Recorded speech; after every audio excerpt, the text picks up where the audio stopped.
Bonjour à tous et à toutes. Bienvenue à un nouvel épisode d'A priori, l'émission et balado de l'Association étudiante en affaires publiques et relations internationales de l'Université Laval.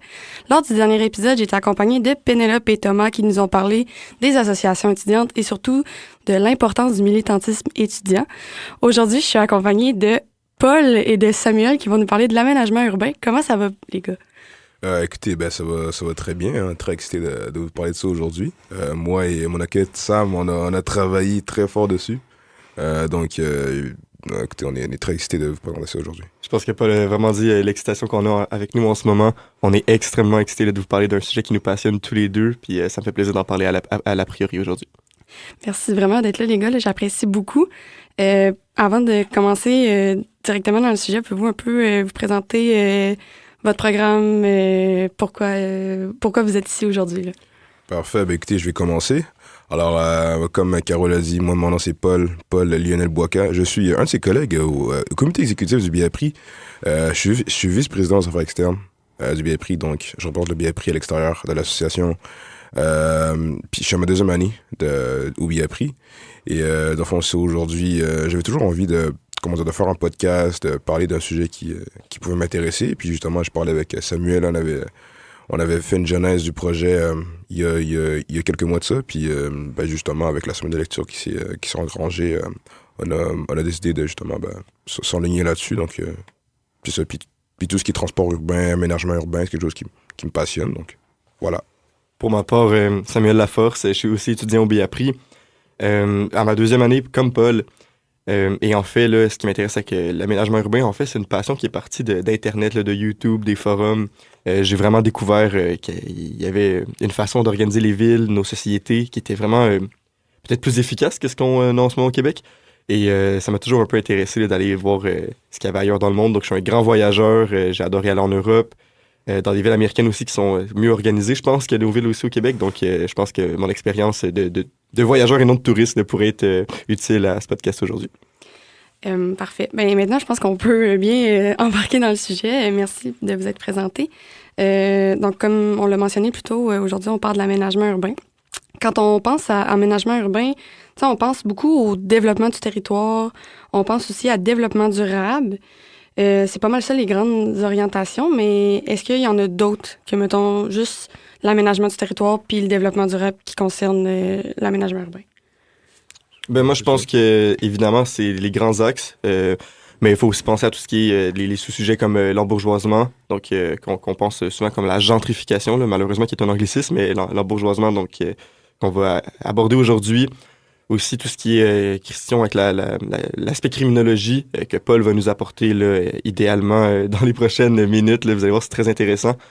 Aussi, on peut parler de logement dans l'aménagement urbain, tout ce qui est logement abordable. On vous a même prévu une petite actualité là, en lien avec l'Université Laval. Puis évidemment, là, aménagement urbain, transport en commun, efficacité de la société et gain de bien-être. Donc, je pense qu'aujourd'hui, on va faire tous ces axes-là ensemble avec Paul. Super. Sur ça, on peut... je pense que, Paul, tu peux plus nous expliquer un peu c'est quoi, justement, les problématiques. Là, on a parlé de gentrification, on a parlé de l'aspect criminologique aussi, mais peux-tu rentrer en détail, c'est quoi les problématiques en lien avec l'aménagement urbain?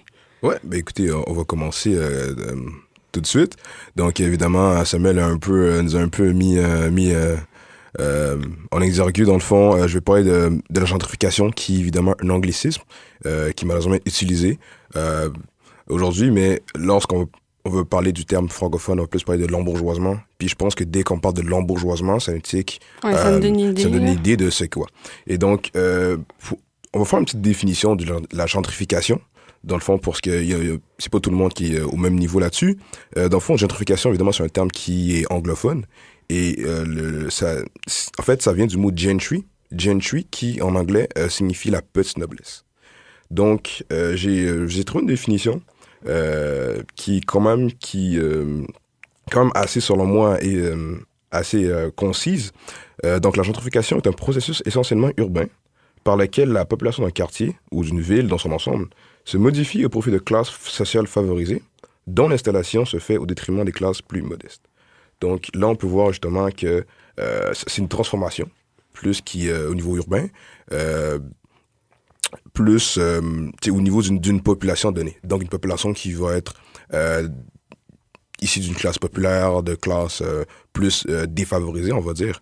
Et évidemment, c'est quelque chose qui peut se traduire de différentes manières. Par exemple, j'ai un exemple ici, et on a eu la ville de Seattle, qui a connu une très forte gentrification ces dernières années aux États-Unis. C'est d'ailleurs une des trois plus grandes villes, une des trois villes qui a été le plus gentrifiée ces dernières années aux États-Unis, avec Washington notamment, Washington D.C.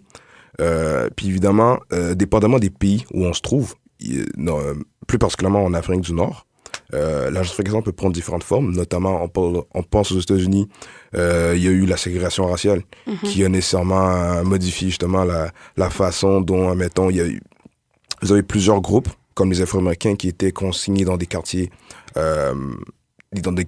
spécifiques, et notamment dans la gentrification, il y a aussi une logique de redlining. Et le redlining, en fait, ça part du fait que dans les années 30 aux États-Unis, il y a ce qu'on appelle, dans le fond, des banques qui donnaient des prêts financiers, dans le fond, à des quartiers spécifiques. Et ces quartiers-là étaient désignés soit en vert, soit en jaune, soit en rouge. Et les quartiers en rouge ne pouvaient pas avoir de prêts bancaires. Et souvent, les quartiers qui étaient désignés en rouge, qui n'avaient pas droit à ces prêts bancaires-là, c'est des quartiers où les Afro-Américains vivaient, les Latinos, les Asiatiques. Et donc, évidemment, ça crée une discrimination. Et systémiquement, je veux dire, ces endroits-là vont avoir moins de financement et vont avoir du mal à se développer. Et ça crée justement des classes qui vont être défavorisées par rapport à d'autres. Dans le fond, ce que je comprends, c'est que là, ça l'affecte principalement, mettons, comme les quartiers. Mm-hmm. Donc, j'imagine que ça, comme tu as dit, ça amène un problème au niveau du développement. Fait que j'imagine Exactement. que, mettons, on va parler plus tard là, du transport en commun, mais j'imagine que ça vient créer aussi des problèmes de développement de réseaux de transport, d'infrastructures, probablement. Tu vois très juste, Caro, tout ce qui est service généralement dans les quartiers qui sont pas gentrifiés, là, les quartiers plus défavorisés. Ben, je pense que Paul va nous donner des exemples plus locaux, là, comme à Québec, mais on va parler des services qui sont moins accessibles, moins à la pointe. Évidemment, là, on parle pas juste du transport, là, on parle de l'accès de santé, les écoles qui vont être ils vont avoir moins d'investissement. Niveau des services de police aussi, qui vont faire moins de patrouilles, contrairement aux quartiers qui sont plus favorisés dû à l'embourgeoisement. On parle aussi, excuse-moi, de... Tu as donné dans tes exemples, là, Seattle, les pays plus africains. Est-ce qu'il y en a des exemples, mettons, plus concrets proches de nous, genre Canada, peut-être même Québec, là, exactement, qu'on peut mettre le doigt dessus? Exactement. Ben, écoutez, Caroline, je te remercie parce que c'est exactement là où je m'en venais, en fait. Je donne l'exemple de Seattle parce que si on connaît les États-Unis, on connaît la ségrégation. Mais justement, aujourd'hui, j'avais des exemples très, très frappants pour Québec, justement.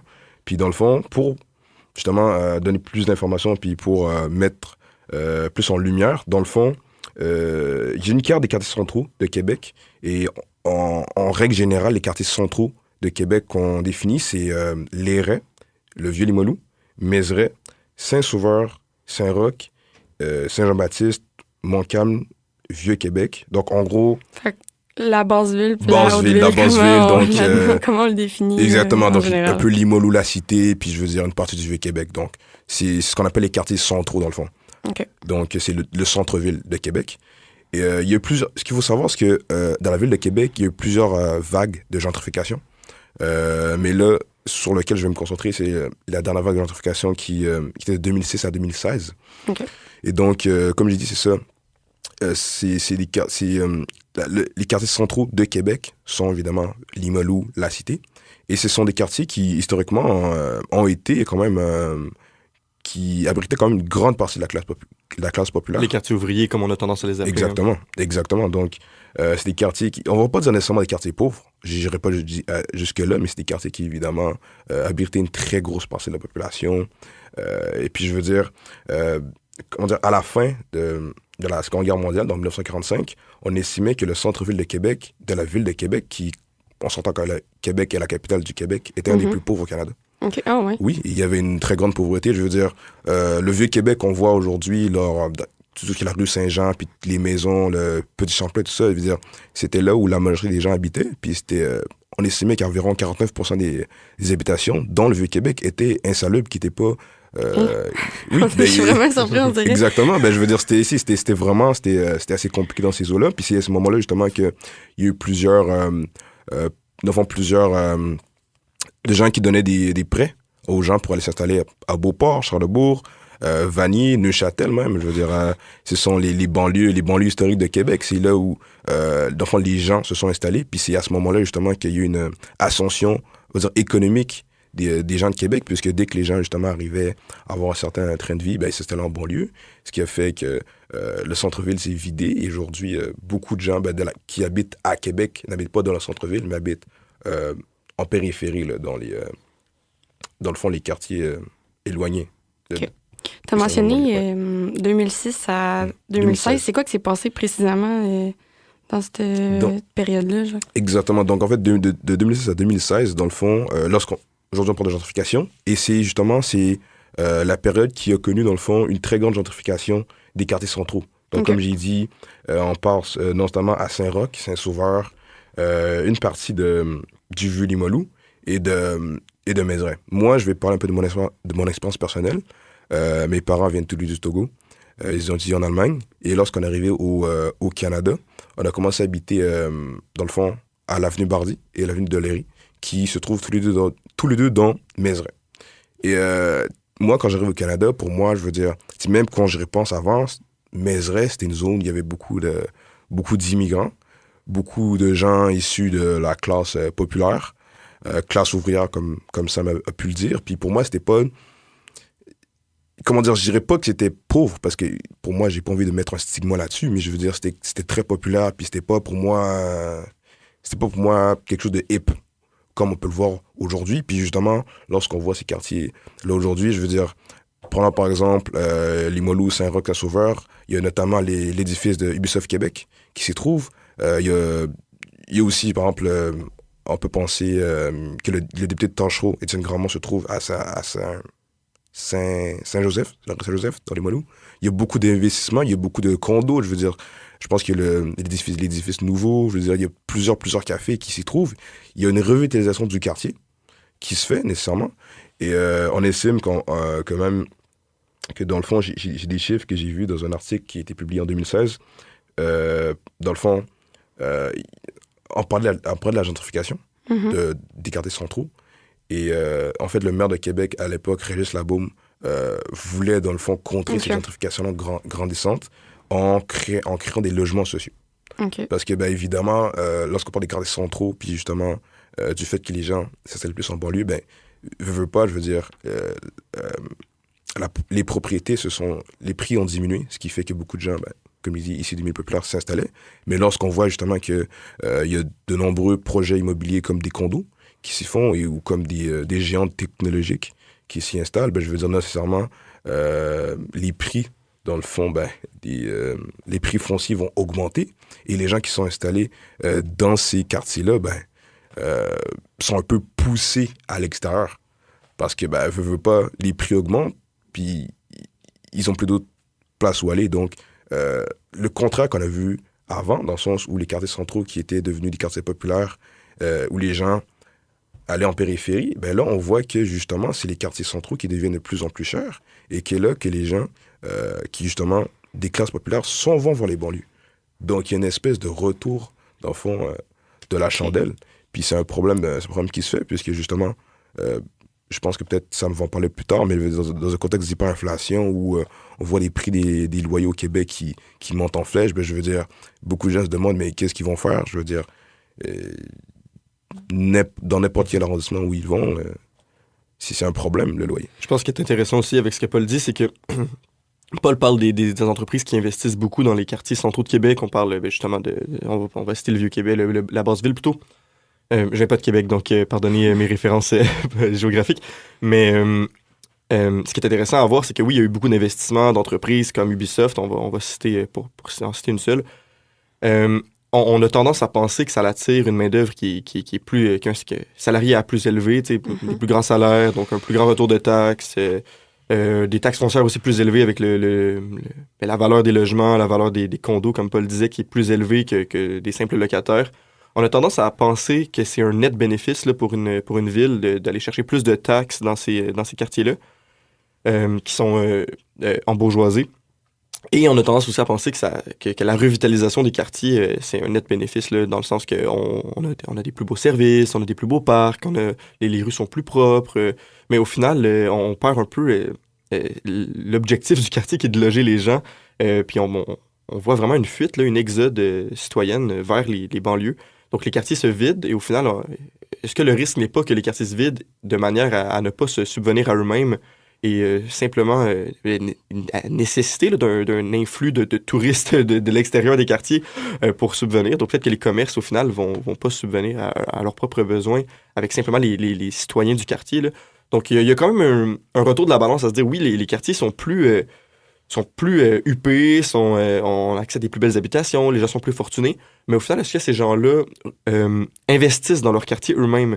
Est-ce qu'au final, le quartier va pas finir par se dépérir ou se reclure sur lui-même et on va perdre un peu l'objectif qui était de le revitaliser au final, là? Tu sais, c'est quand même intéressant de ce côté-là. Puis au final, on perd vraiment l'intérêt de les travailleurs soient à proximité de leurs emplois en les déplaçant vers la région. Puis là, encore plus important avec l'enjeu du transport à Québec qui va être à discuter plus tard, là. Dernière question avant de passer dans l'aspect criminologique, un peu plus de l'aménagement urbain. De ce que je comprends, là, la gentrification, c'est principalement amené par des politiques publiques, ou je suis complètement à côté de la plaque?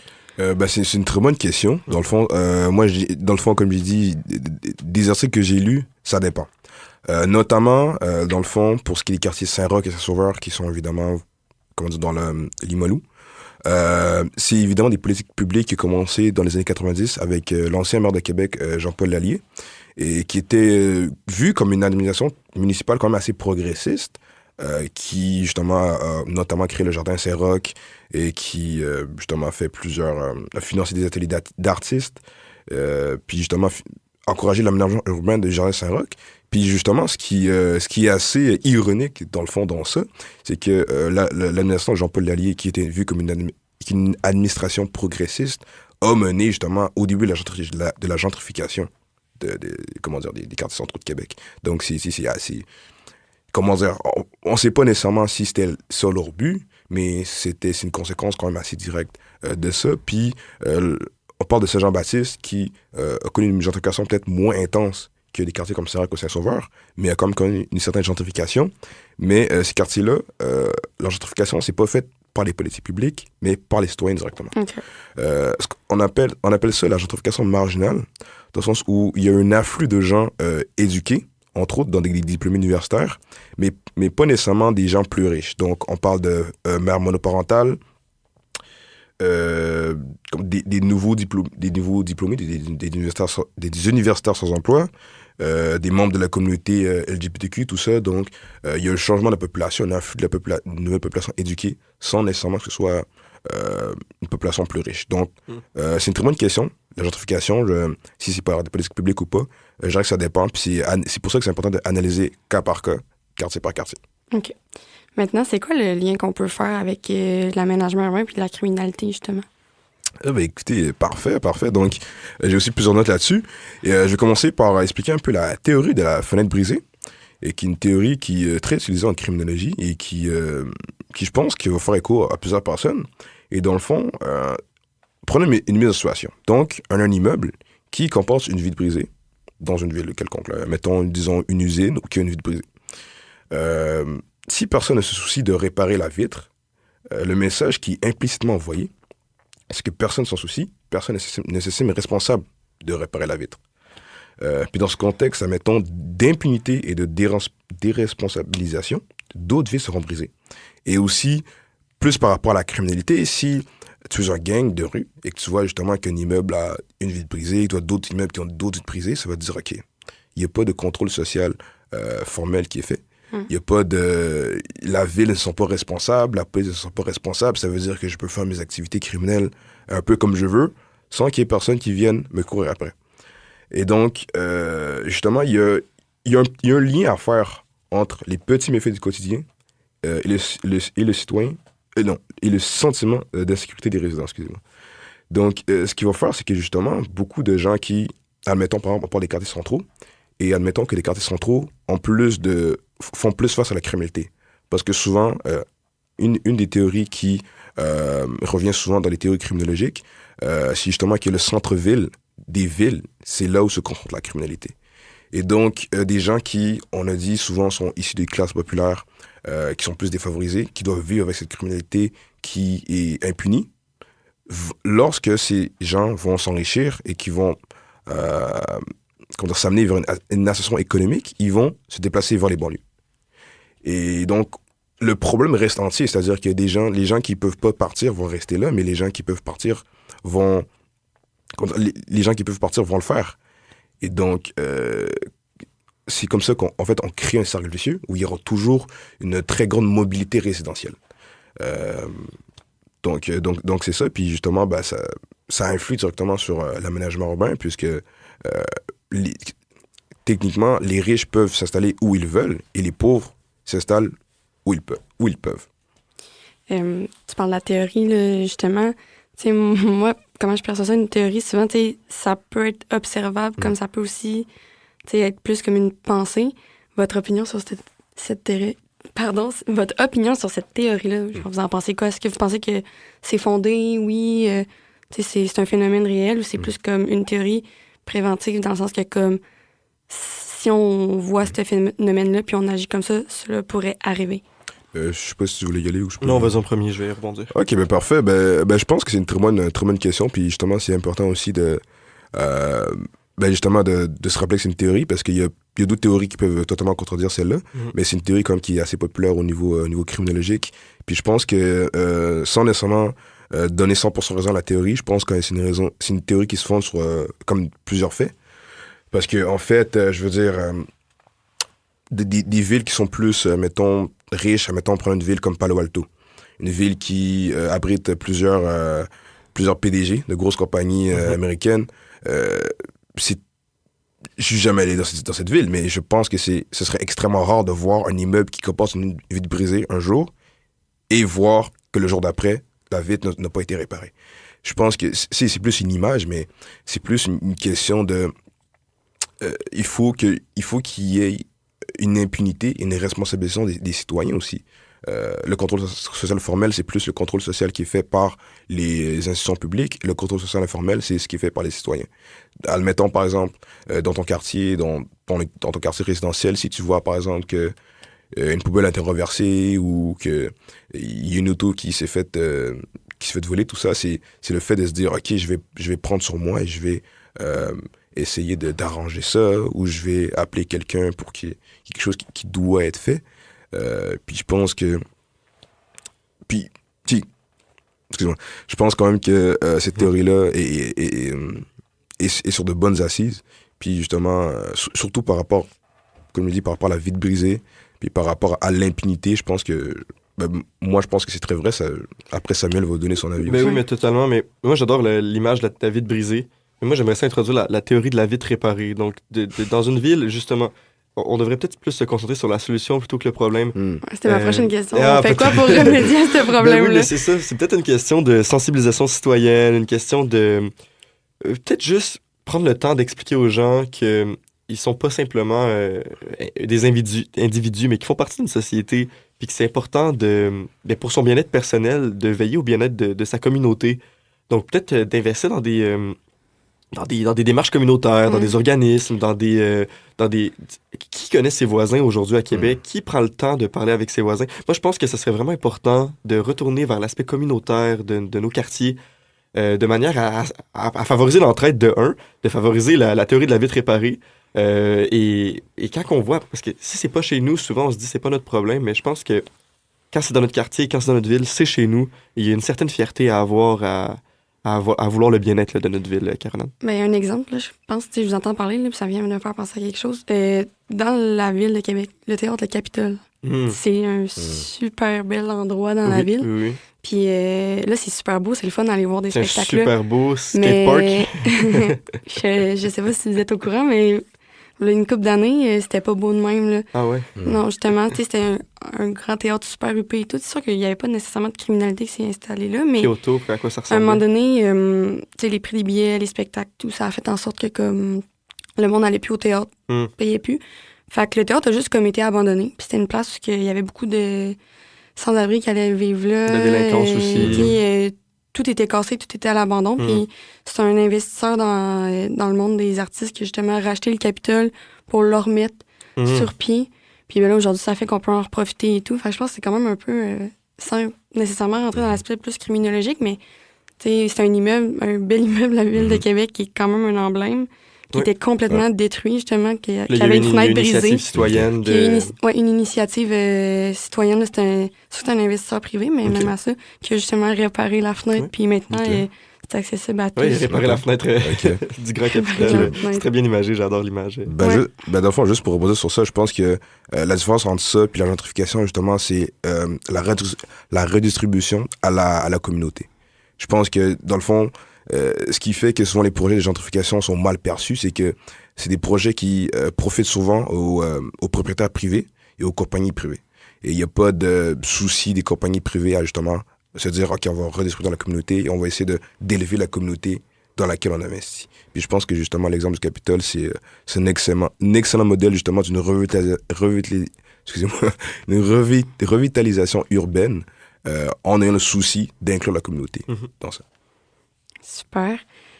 Sur ça, on va aller faire une courte pause et on vous dit à bientôt. Revenez-nous dans pas long à priori.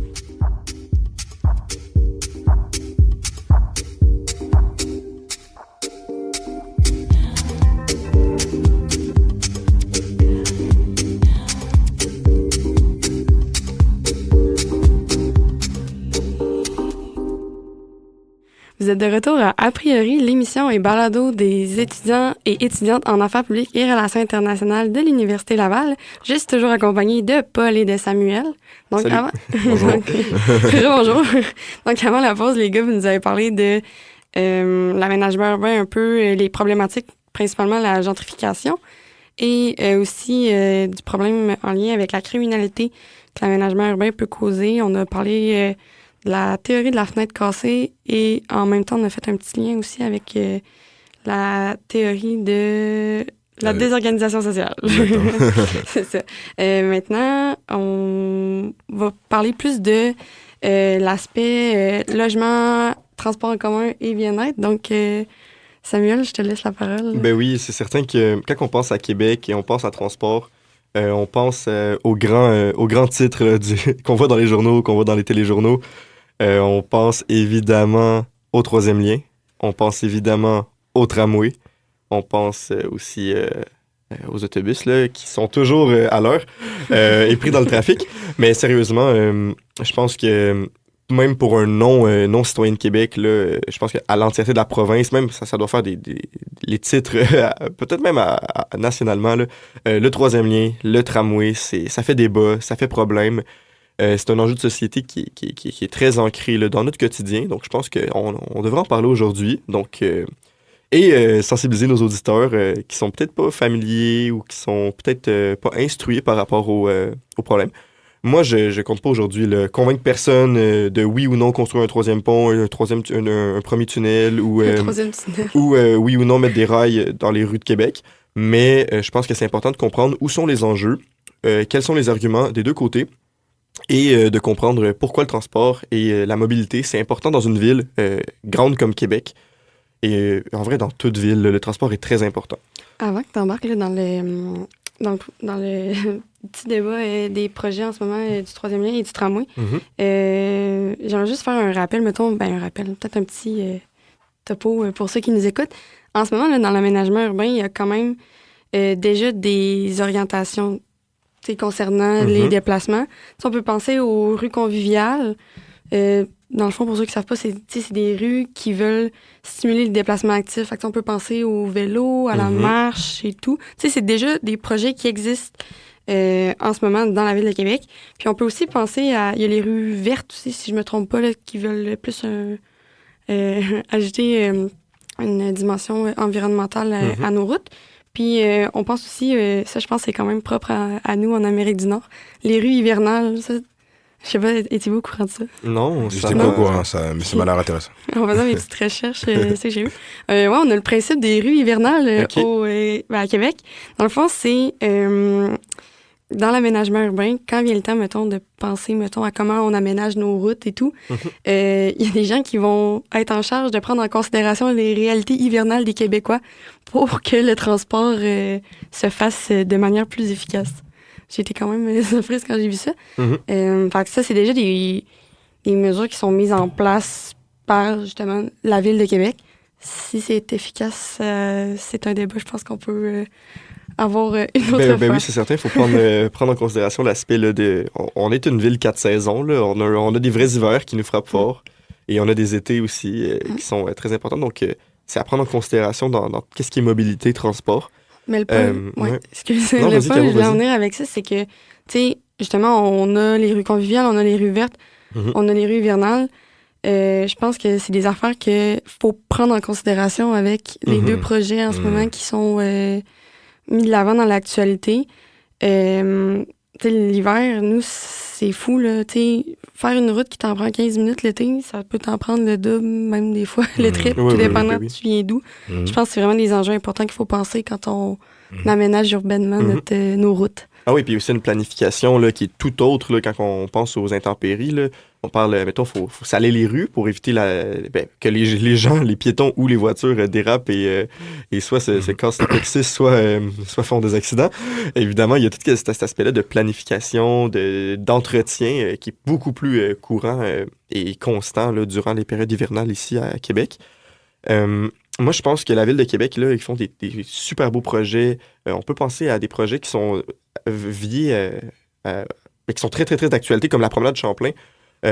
Par contre, c'est beau, hein? oui, c'est très, très beau, c'est très, très beau. Il y a une plage et tout.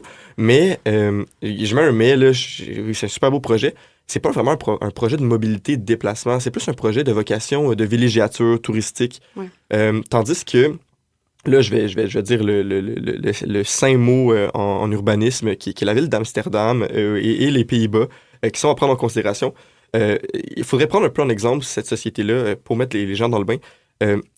Quand on va aux Pays-Bas, toutes les rues, c'est une promenade du Petit Champlain. Tu veux te rendre à ton épicerie, tu te promènes sur une promenade Champlain. Tu veux aller à l'école, tu te promènes sur une promenade Champlain. Dans le sens que tout est bien pensé dans une optique d'accommoder cyclistes, piétons et voitures. Et pour rebondir sur la saisonnalité de l'hiver au Québec, ça a été prouvé là, dans les sociétés nordiques en Europe qu'il est très possible de se déplacer en vélo et à pied, peu importe l'âge, je tiens à dire, et peu importe la condition physique des citoyens dans une ville, là, de se promener même à pied, faire tous nos déplacements. Tout est une question de planification, d'aménagement et d'habitude. Et ce qui manque au Québec, tu sais, on pense souvent, là, ben c'est loin, les distances sont grandes à Québec.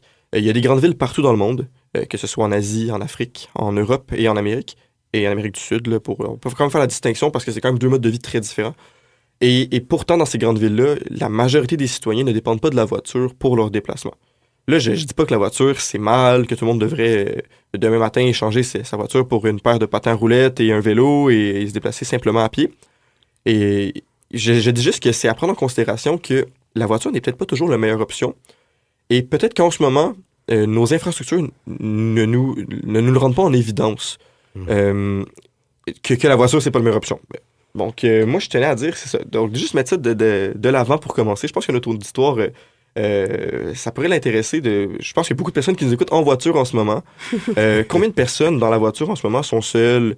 Combien de personnes auraient pu marcher pour aller faire la commission qu'ils font?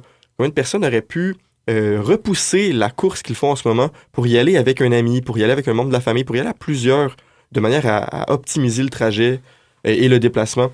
Parce que, au-delà de l'enjeu écologique, une voiture de plus sur la route, ça a une conséquence qui est exponentielle au niveau du trafic, au niveau du temps, au niveau du stress. On n'y pense pas souvent, mais c'est stressant souvent de prendre la voiture. C'est beaucoup de décisions qu'on doit prendre, c'est beaucoup de considération par rapport à notre propre sécurité, tandis que quand on est dans un transport en commun, en tout cas, moi, je suis là, j'ai mon livre, j'ai mon podcast, je regarde le paysage, je peux parler avec les gens, je suis détendu, j'arrive à destination. C'est beaucoup de considération, l'automobile. Et donc, c'est comprenable qu'à Québec, ce soit autant un sujet qui fait débat. Et on peut peut-être maintenant parler de ces sujets-là qui font débat. Là. Maintenant qu'on a dressé la table là, par rapport aux considérations, là, les sujets préambulatoires. Je pense que ça fait débat parce que Québec, c'est vaste. Comme la ville, là, Oh, c'est vrai, vaste comme c'est une territoire. grande ville. Val-Bélair, ça peut paraître loin pour certains. Il y a quelqu'un qui travaille à Val-Bélair et qui vit à Lévis. C'est certain que. Puis c'est une réalité. Il y a beaucoup de gens qui font des grands déplacements comme ça. Quand tu habites la cité universitaire puis le centre-ville, je pense que oui, les transports en commun peuvent être une option Mhm. plus adéquate. Oui. Mais quand tu habites en banlieue, moi, ce que je trouve dommage, puis c'est justement, je trouve ça dommage parce Mhm. que le transport en commun, je trouve que c'est un concept qui est superbe. Oui. C'est super. Puis tu vas à Montréal, là, le métro, c'est magique. Même l'autobus, ça va quand même bien. Moi, j'entends rarement le monde chialer sur l'autobus. Mais à Québec, c'est plate parce que quand tu viens d'une banlieue, souvent, même si tu veux pas prendre ta voiture, t'es contraint à la prendre. T'es contraint à prendre ta voiture pour aller prendre l'autobus. Oui, Parce que si t'as pas d'autobus desservi dans ton coin, faut que tu prennes ton auto pour aller stationner ton auto dans un parc-bus Ouais. pour pouvoir prendre l'autobus. Paul, tu veux-tu rebondir là-dessus? Oui, ben, écoutez, je pense que j'ai beaucoup d'expérience là-dessus. Hein. Moi aussi, je suis un gars de banlieue. J'habite à Extrêmement-Beauport. Donc, se rendre à l'université, c'est quand même assez compliqué. 1 heure de bus tous les jours, aller-retour. Express ou pas express, 1 heure de bus? Pas express. Pas Pas express, express. ok. Pas express. Avec l'express, tu le sais, ça prend combien de 30, temps? 30 minutes, 32 minutes. Pour ce qui se fait en 20 minutes de voiture, peut-être. Exactement.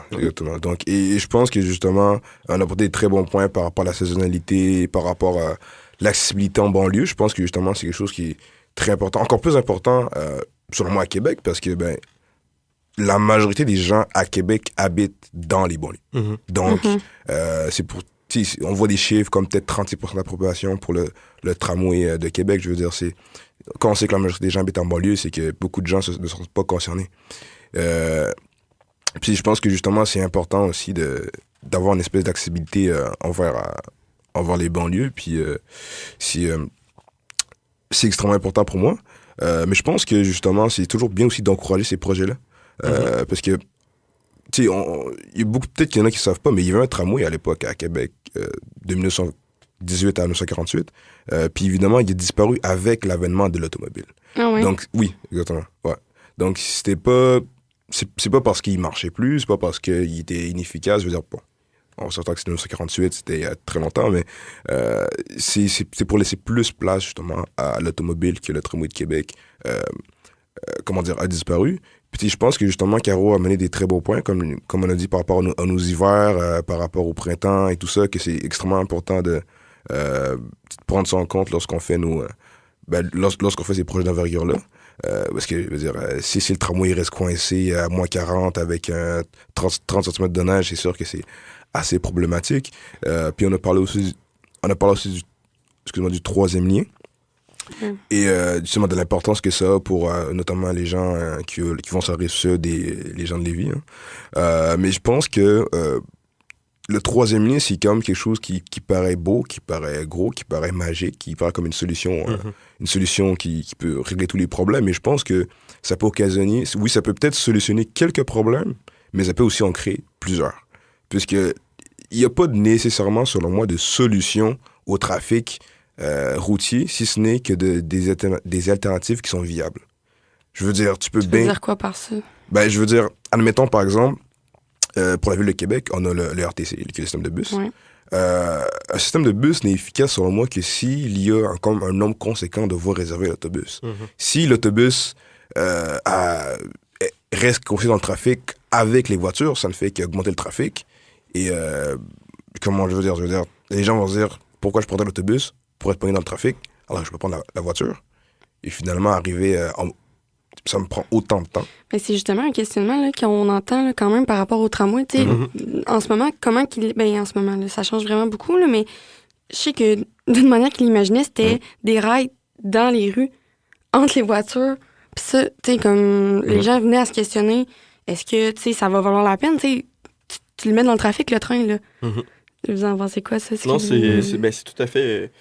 Il y a une phrase qu'on dit souvent dans le monde de l'urbanisme que j'ai découvert sur les forums puis sur YouTube, dans les vidéos que j'écoute là. C'est sûr, ça n'a pas l'air très académique que dit de même, mais il y a la théorie du one more lane, donc une voie de plus. C'est comme, ah ben oui, on va rajouter une voie là, puis ça va régler le problème. Rajouter une voie, puis souvent, c'est des images mimes, là, des photos et drôles sur Internet. Puis on voit des photos de Phoenix ou de Los Angeles, qui est un des meilleurs exemples, que là, on a une autoroute avec 10 voies par côté, et les 10 voies sont engorgées. Parce qu'au final, au final, tout le monde s'en va dans les mêmes quartiers, tout le monde prend les mêmes bretelles, tout le monde... donc, qu'on mette 10 voies, le trafic va juste être plus compact dans moins de kilomètres, mais au final, il va toujours avoir autant de voitures, il va toujours avoir autant de trafic, il va toujours être autant compact. Donc, de rajouter une voie, le one more lane est vraiment à prendre en considération. Et c'est littéralement ce qu'on a avec le 3e lien de nos jours. C'est, oui, on va rajouter une voie de plus. Donc, on va rajouter une avenue de plus pour plus de voitures. Donc, au final, il va y avoir autant de trafic si on le considère comme ça. C'est un 3e lien, faudrait le planifier dans une optique de développement durable de 1, dans une optique de mobilité qui est alternative à l'automobile. Donc, peut-être un peu le penser comme à Montréal, donc avec le REM, donc un train qui circule, ou un train, je parle pas nécessairement de Via Rail, là. Un train, Non, ça mais peut je être un métro, ça peut comprends, être un pas tramway, train de ça peut banlieue, être mais... un véhicule sur un peu rail. comme Là. Toronto. Oui, exactement. C'est ça, comme un RER pour nos amis français, ou on peut le penser comme ça, éventuellement, qui circule à proximité des voitures, donc de manière à rendre une alternative qui est autant rapide, voire plus, que l'automobile qui va être pris dans le trafic. Et il faut aussi s'assurer qu'il n'y ait pas d'imprévus sur ce réseau-là, qu'il soit toujours autant fiable, qu'il soit toujours... Donc, il faut le séparer totalement du réseau autoroutier, comme le disait Paul. On mettra jamais assez d'accent là-dessus. Un autobus est autant efficace que le nombre de voies d'autobus réservées. C'est vraiment ça l'importance du sujet aujourd'hui. Là. OK. Là, on parle de transport en commun et tout. Là, c'est ça, là, je pense vraiment que... Ben, je pense. De ce que je comprends, c'est la solution comme pour que ce soit vraiment efficace serait de enlever ça des routes, puis comme trouver une alternative que mettre un moyen de transport en commun de plus dans les routes. Oui, ben, tantôt on parlait, je vais revenir là-dessus. On parlait de... Le Québec est une grande ville et c'est hyper difficile de faire du déplacement autre qu'avec l'automobile, parce que les banlieues, parce qu'en ce moment, c'est comme ça que c'est construit, c'est comme ça que ça a été pensé depuis toujours. Il y a une vidéo sur YouTube qui est très intéressante là, de la chaîne Not Just Bikes, pas juste des vélos. Et je vais citer la vidéo, là, c'est This Tiny Island Has Insane Traffic, OK? Donc, cette petite île a beaucoup de trafic. Là. Je vais faire la traduction, je me permets cet effort. Et on parle de Nassau aux Bahamas. Et là, on pourrait dire, Bahamas, c'est une île, il y a du trafic aux Bahamas. Et pour ceux qui prendront la peine d'aller voir la vidéo, je vais vous la résumer par contre. C'est une toute petite île, oui, bien sûr. Il y a autant de congestion qu'à Québec. Et pourtant, on ne parle pas d'une mégapole comme New York, comme Montréal, comme Québec. On ne parle pas d'une grande ville. On parle d'une toute petite ville dans les Caraïbes qui est gorgée de trafic autoroutier. Et ce que l'urbaniste qui est derrière la chaîne YouTube présente, c'est que c'est justement le fait de faire passer les voitures par les villes augmente la quantité de trafic. Parce que plus on ajoute d'intersections, plus on ajoute le trafic, c'est comme des vagues. Hein? Donc, plus on arrête à une lumière, plus on arrête à un stop, plus on fait un effet de vague qui va se répercussionner jusqu'à l'arrêt complet des voitures vers la fin de la marée de voitures. C'est très, très, très aquatique comme référence. Maintenant qu'on pense aux Bahamas, ça me donne le goût d'aller au show. Mais même une petite île comme ça, si on prend pas la peine d'investir, pourtant il y a des autobus aux Bahamas, il y a un système très privatisé par contre et très complexe là, d'autobus qui arrêtent sur la demande des passagers. Bon, c'est sûr qu'il y a un effort à faire du côté de l'investissement dans le réseau de transport en commun, mais une petite île que tout pourrait se faire en théorie à distance de marche ou à distance de vélo ou même en distance de transport en commun facilement pour tous les citoyens, est prise avec des problèmes de congestion qui sont inimaginables quand on pense à une île. Donc, la solution que le YouTuber proposait, c'est justement de ne pas empêcher les citoyens de circuler en voiture, mais de contourner le trafic à l'extérieur des artères où on retrouve les services et les commerces. Donc, comme ça, il n'y a pas beaucoup d'arrêts. Il n'y aura pas d'entrave à la circulation. La circulation va se faire à pied, très, très bien dans ces axes-là qui sont majeurs en termes d'intérêt, où ce que les gens veulent s'arrêter. La notion d'intérêt est très importante. Et les gens qui veulent circuler aux alentours de la ville pour se rendre soit en périphérie, soit la contourner, soit aller chercher du stationnement, mais ils vont pas entraver à cette circulation-là qui au final, est la circulation de destination. C'est là que les gens veulent se rendre. Donc, la circulation de transit n'impactera pas la circulation de destination. Je ne sais pas si je suis clair. Oui, je comprends. Mais de contourner la ville et d'éviter un engorgement au centre évite à long terme l'engorgement en périphérie de la ville. On peut-tu faire justement un lien avec ce que tu dis, puis le troisième lien, Mhm. dans le sens que la manière que les gens voient ça, c'est on ajoute une route de plus, Mhm. fait que ça réglera pas le problème. Ah non, c'est pas une route de plus qui réglerait le problème. Puis ça, c'est toutes les expériences nous l'ont montré, peu importe dans le monde. C'est repenser nos routes, mieux les subdiviser, mieux les planifier par rapport à où les citoyens vont. C'est quoi les déplacements que les gens font à Québec? C'est les questions qu'on doit se poser dans la région de Québec, là, la région de la capitale plutôt. Où les gens vont, où les gens travaillent, où les gens vivent, où est le besoin de transport. Est-ce que le besoin est vraiment de rajouter encore plus de congestion vers Sainte-Foy, si on rajoute un troisième lien collé sur les deux autres ponts? Est-ce que le troisième lien devrait être plus vers l'île d'Orléans où l'on va rajouter directement du trafic vers le centre-ville? Où est le vrai intérêt du problème? Moi, je pense que l'intérêt est de repenser nos routes, de mieux planifier le transport en commun. Je veux pas trop m'avancer là-dessus, mais je suis pas, c'est pas moi qui produis les études non plus, là, mais je pense aussi que comme dans les arguments qu'il y avait, c'était aussi, tu sais, mettons quelqu'un qui part de Beauport, même l'Ange Gardien, Oui, oui. qui veut s'en aller de l'autre bord des ponts, ça peut y prendre un temps atroce. Ah, en Si je effet. pense juste à l'autoroute de la capitale, le matin qui est congestionné, Oui. par-dessus congestionné, je pense que c'était plus un des arguments. Ben oui, c'est certain. Et aussi le fait que le pont de l'île d'Orléans, il est un petit peu vieux. Un Ça peu rush beaucoup. un peu son bord.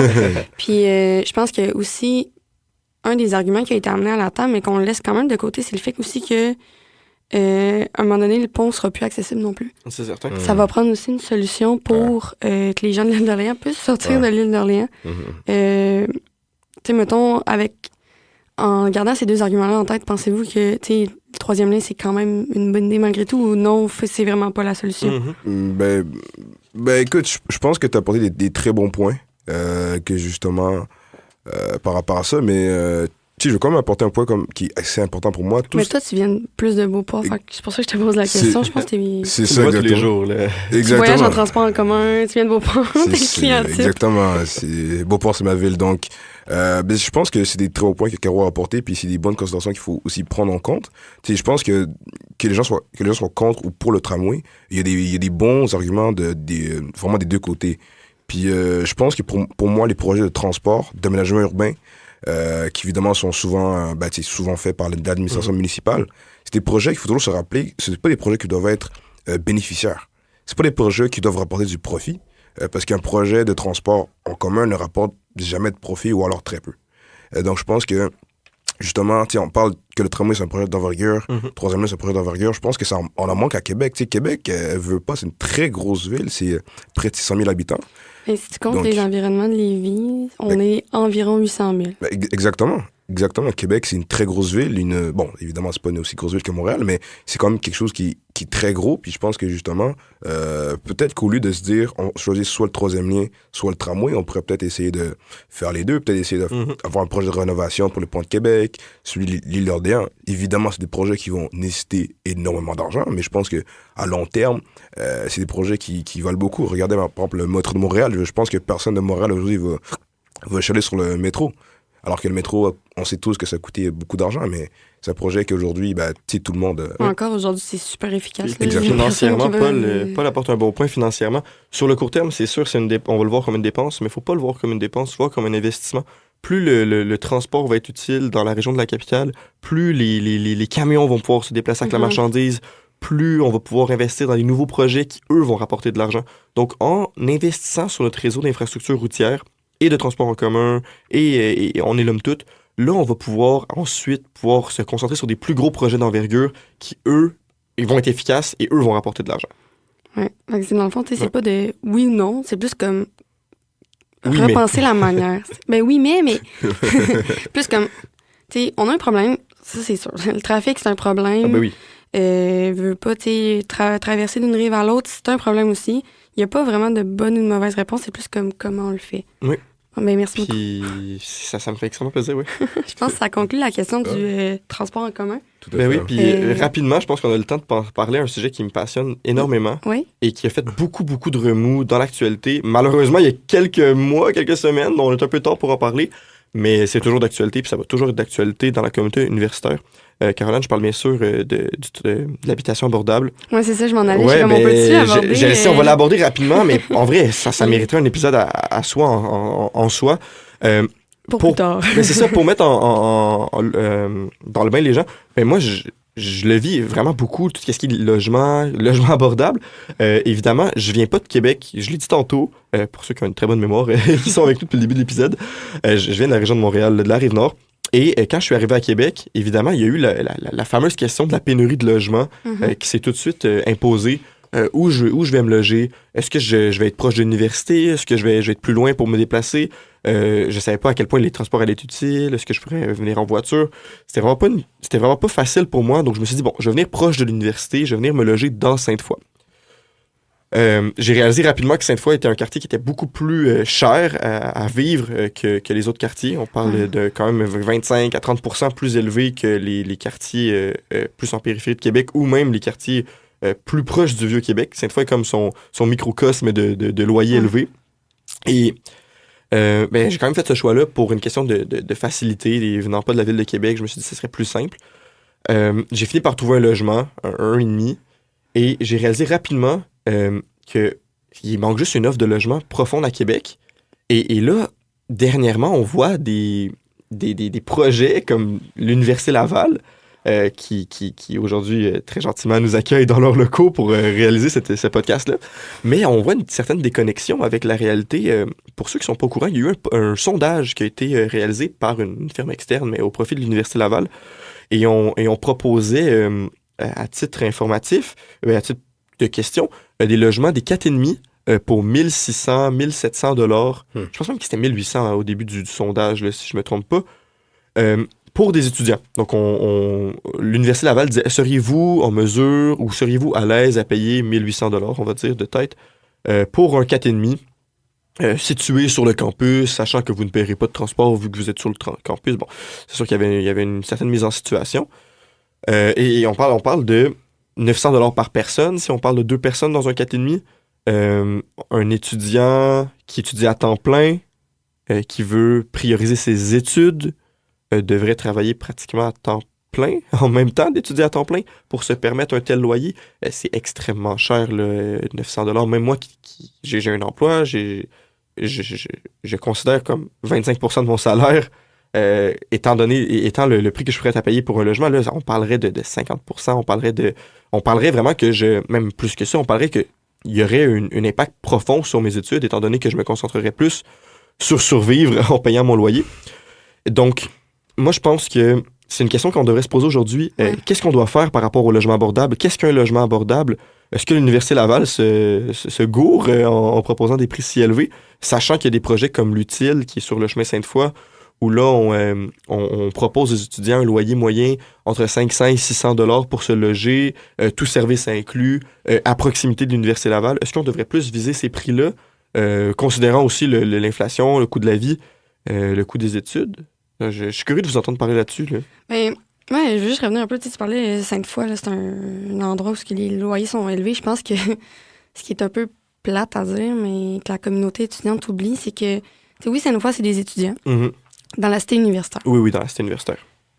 Juste à côté de la cité universitaire, t'as Sillery, t'as Saint-Louis. Très beau quartier. Qui sont tous des beaux quartiers de Sainte-Foy. Puis ça, c'est un peu plate à dire. Ben, c'est pas plate, là, non. Mais tu sais, un fait par rapport à ces quartiers-là, c'est que la population qui habite là, c'est quand même des personnes âgées. Beaucoup. Tu sais, moi, je pense à mes grands-parents qui habitent dans ce coin-là. J'avais mon arrière-grand-mère qui habitait là. Moi, j'avais beaucoup de personnes, tu sais, de 60 ans et plus qui habitaient à Sainte-Foy. Je pense que veux pas, tu sais, ça fait que eux, c'est des personnes qui ont soit encore leur emploi de vie ou qui ont eu leur emploi de vie qui sont très bien. Je pense que ça peut aussi impacter, genre, le prix des loyers.